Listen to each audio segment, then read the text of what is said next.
السلام علیکم ورحمۃ اللہ وبرکاتہ. اعوذ باللہ من الشیطان الرجیم. بسم اللہ الرحمن الرحیم. رب اشرح لی صدری ویسر لی امری واحلل عقدۃ من لسانی یفقہوا قولی. آج میں بتاؤں گا کہ آپ کو کیسے پتہ چلے کہ آپ کے اوپر جادو ہے، بلیک میجک ہے، کیا مسئلہ ہے. آپ کو میں سمٹمز بتاؤں گا، وہ ان کو مد نظر رکھتے ہوئے آپ خود ہی یہ ریکوگنائز کر سکتے ہیں، پہچان سکتے ہیں کہ آیا کہ مجھے کوئی جادو کا مسئلہ ہے یا کوئی فزیکل بیماری ہے. دوستو پوری ویڈیو دیکھیں، آپ کو بہت زیادہ فائدہ ہوگا. میں ہوں ڈاکٹر حافظ الدستار انجم. آپ دیکھ رہے ہیں رقیہ قرآنی ڈاکٹر حافظ یوٹیوب چینل. میرا آج کا جو موضوع ہے وہ ہے بلیک میجک پیشنٹ سمٹمز، کہ کالے جادو کا جو مریض ہوتا ہے اس کی سمٹمز کیا ہیں، اور آپ کو کیسے پتہ چلے گا کہ اس کو جادو ہے. آپ خود اس سے متاثر ہیں یا کوئی آپ کا ریلیٹیو ہے یا کوئی آپ کا دوست ہے، آپ کا کولیگ ہے. آپ کو کیسے فیل ہوگا کہ اس کے اوپر کالا جادو ہو چکا ہے. سب سے پہلے تو وہ نماز نہیں پڑھ سکے گا، نماز نہیں پڑھ سکے گا، چونکہ جس پر کالا جادو ہو جاتا ہے یہ بہت ہی غلاظت والی چیز ہے. جب یہ اپنے اثرات کرتی ہے تو اس بندے کو، اس بندی کو بھی یہ غلیظ کرنے کی کوشش کرتی ہے. جب آپ کے برین میں غلاظت آ جائے گی، آپ کی روح پر غلاظت اثر انداز ہونا شروع ہو جائے گی، تو پھر آپ کو نماز کی طرف یہ چیزیں نہیں جانے دے گی. یہ بلیک میجک کالا جادو جو ہوگا وہ آپ کو نماز کی طرف نہیں جانے دے گا، قرآن پاک کی طرف نہیں جانے دے گا. یعنی آپ تلاوت کرنے بیٹھیں گے، آپ کو تلاوت کرنا مشکل ہو جائے گی. آپ تلاوت سننا چاہیں گے، آپ کو تلاوت سننا مشکل ہو جائے گی. چونکہ یہاں پر رحمان نے آنا ہے، جہاں پر حق نے آنا ہے، وہاں پر باطل کا کوئی کام نہیں ہے. چونکہ شیطان، یہ کالا جادو، بلیک میجک، یہ تو باطل ہے.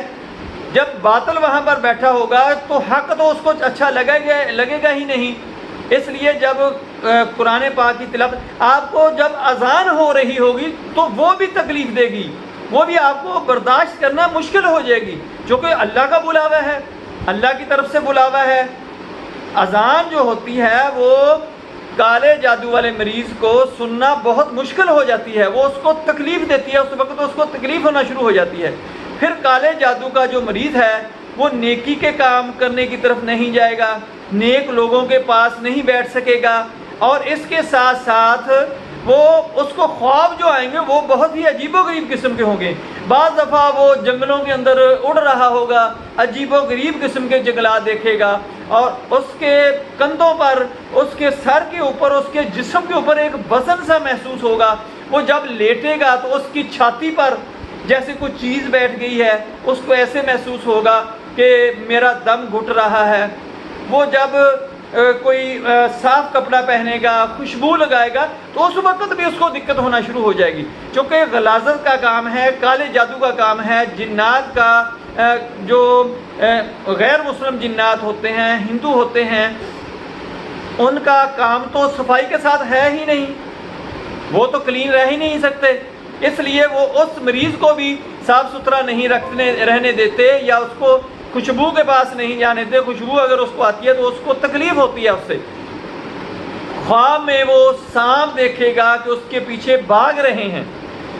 جانور، درندے جو ہوتے ہیں، شیر ہو گیا، چیتا ہو گیا، اونٹ وغیرہ ہو گیا، گھوڑا ہو گیا، یا کوئی بیل، کوئی بھینس وغیرہ ہو گئی، اس کو مارنے کے لیے بھاگیں گے، اس کو طرف آ رہے ہیں بڑی تیزی سے، اس کو کھانے کی کوشش کریں. اس قسم کے اس کو خواب آئیں گے، اس قسم کی اس کی فیلنگ ہوگی. اور بعض دفعہ وہ خواب کے اندر ہی اتنا ڈرے گا کہ اٹھ کر بیٹھ جائے گا اور چیخیں مارنی شروع کر دے گا. جب آپ اس کے ساتھ کوئی نیکی کی بات کریں گے، کوئی وظائف کی بات کریں گے، تو وہ اکتاہٹ محسوس کرنا شروع کر دے گا. اس کے اوپر کوئی اس کو دم سنانا شروع کر دے، وہ دم نہیں سن سکے گا، کیونکہ اس کے کانوں میں آواز پڑے گی، اس کے دماغ کے اندر گونجیں اٹھنا شروع ہو جائیں گی. یہ اس کی علامات ہوتی ہیں. دوستو اگر آپ کو اپنے اندر یا اپنے کسی عزیز کے اندر، اپنی بیٹی کے اندر، بیٹے کے اندر، بھائی بہن کے اندر، اپنے خامند کے اندر، اپنی بیوی کے اندر آپ کو اگر اس قسم کی علامات آتی ہیں تو کسی نیک بندے کے ساتھ رابطہ کریں یا میرے ساتھ رابطہ کر کے آپ اپنا علاج کروائیں۔ روحانی علاج آپ کو ضرورت ہوگی، جسمانی علاج آپ کریں گے، پیسے ضائع کریں گے، وقت ضائع کریں گے، آپ کو آرام نہیں آئے گا۔ اس لیے ان چیزوں کا خیال رکھتے ہوئے آپ روحانیت کی طرف آئیں، نماز 5 وقت پڑھیں، صبح شام کے وظائف کریں، قرآن پاک کی تلاوت کریں۔ انشاءاللہ یہ جنات کالے جادو جو ہے وہ آپ پر اثر انداز ہی نہیں ہو سکیں گے، آپ پر کبھی بھی اثر نہیں کر سکیں گے، آپ کا کچھ بھی نہیں بگاڑ سکیں گے۔ جب ہمارا تسلسل ٹوٹتا ہے، ہماری جو کنسسٹنسی ہوتی ہے، جب اس کے اندر دراڑ آتی ہے، جب اس میں ہمیں رکاوٹ آتی ہے، تو اس وقت ان کو موقع ملتا ہے۔ جب ہم ایسی جگہوں پر کام کرتے ہیں، ایسی جگہوں پر رہتے ہیں جہاں پر تصویریں ہوں، اسٹیچو وغیرہ ہوں یا غلط قسم کے لوگ ہوں، باتھ روم میں جاتے وقت جب ہم دعائیں نہیں پڑھتے تو ان کو موقع ملتا ہے ہمارے اوپر اٹیک کرنے کے لیے، جادو کو، جنات کو۔ یہ جو خبیث جنات ہوتے ہیں، عفریت جنات ہوتے ہیں، جو جادوگر جنات ہوتے ہیں، اس وقت ہمارے اوپر حملہ آور ہو کر ہمیں قابو کر لیتے ہیں۔ اس کے بعد ہمارا کوئی اثر ہی نہیں رہ جاتا، نہ ہمیں قرآن پاک پڑھنے کی توفیق ہوتی ہے، نہ ہمیں نماز پڑھنے کی توفیق، یہ اس طرف جانے نہیں دیتے، پھر ہمیں پورا قابو کر لیتے ہیں۔ جیسے حدیث قدسی ہے، حدیث پاک ہے، نبی صلی اللہ علیہ وسلم نے فرمایا کہ جو بندہ ایک جمعہ چھوڑتا ہے یا نیکی کا کام چھوڑتا ہے تو اس کے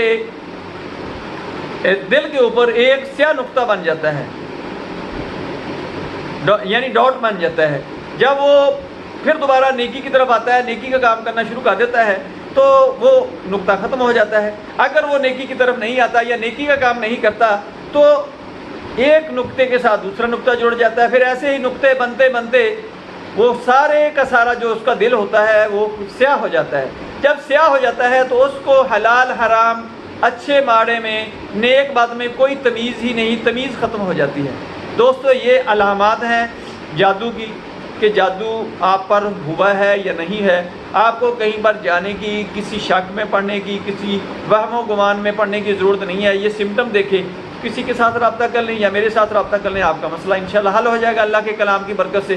دوستو میری ویڈیو پسند آئے اس کو لائک کریں، دوستوں رشتہ داروں میں شیئر کریں، بیل آئیکن کو پریس کریں، میرے چینل کو سبسکرائب کریں، اس کو آگے شیئر ضرور کر دیا کریں۔ یہ صدقہ جاریہ ہے تاکہ لوگوں کا فائدہ ہو۔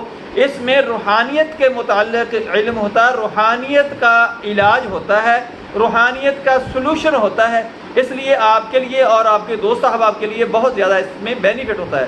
اللہ حافظ، السلام علیکم ورحمۃ اللہ وبرکاتہ۔